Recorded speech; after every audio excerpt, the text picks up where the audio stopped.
around the globe.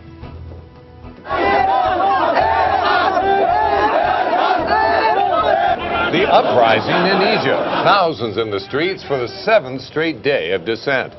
There's little doubt social media sites have played a role in what's happening. Protesters have been using Facebook and Twitter to plan uprisings. That's why the Egyptian government has shut down internet access in that country. So could that happen here?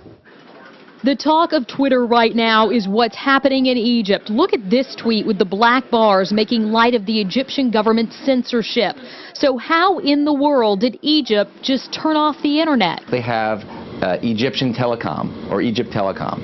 And Egypt Telecom is owned by the government. So the government essentially just flips a switch, shuts it down, and everybody's in the cyber dark. Our web experts, Herb Tabin and Craig Agranoff, say there's no way that could happen in the U.S. right now. The federal government would have to go through too many internet service providers. But there is a proposal in the Senate to change that. If the bill is passed, it will essentially give the president the ability to just flick a switch during cases of cyber emergencies and shut off the entire internet. Craig says, for instance, it would prevent our financial system from being attacked by cyber terrorists. But could it also be used to squelch an uprising like we're seeing in Egypt?